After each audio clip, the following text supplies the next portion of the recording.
ناظرین، آج ہم بات کریں گے کشمیر میں ہونے والے واقعات کے بارے میں۔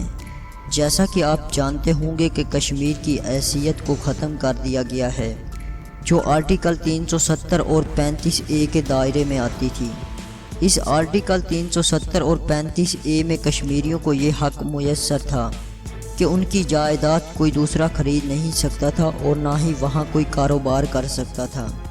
یہ حق صرف کشمیریوں کو ہی حاصل تھا، لیکن جو ہی انڈیا نے یہ آرٹیکل ختم کر کے کشمیریوں کے حقائق پر ڈاکہ ڈالا ہے، اب وہاں کوئی بھی جائیداد خرید سکتا ہے اور کیسا بھی کاروبار چلا سکتا ہے، جیسا کہ باقی ریاستوں میں ہوتا ہے۔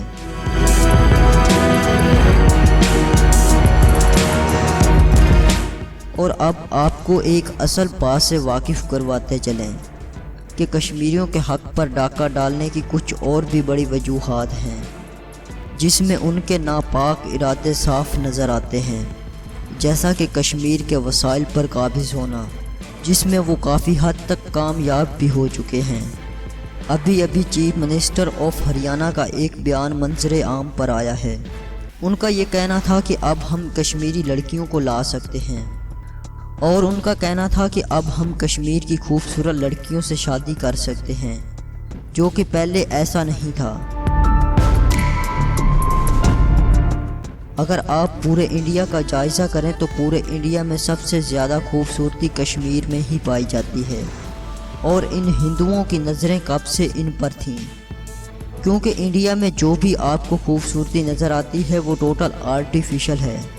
اگر آپ ان کو بغیر میک اپ میں دیکھیں گے تو وہاں خوبصورتی نام کی کوئی چیز نہیں ہے، اور جبکہ کشمیر میں ٹوٹل خوبصورتی نیچرل ہے۔ اب ان کا یہ مشن ہے کہ کشمیری لڑکیوں سے شادی کریں اور انہیں اپنے مذہب میں شامل کریں۔ ابھی کچھ ہی دنوں پہلے ایک سروے کے مطابق اگر کوئی سب سے زیادہ عورتوں کے لیے غیر محفوظ ملک ہے تو وہ ہے انڈیا، جس کی بڑی وجہ ہے بالی ووڈ۔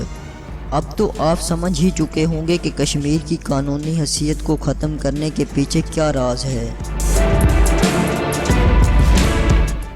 ناظرین، ہم اس چینل پر ایسے ہی دنیا میں چھپے ہوئے راز لے کر آتے رہتے ہیں، تو آپ ہمارے چینل کو سبسکرائب کر کے دنیا میں چھپے رازوں کی بروقت معلومات حاصل کر سکتے ہیں۔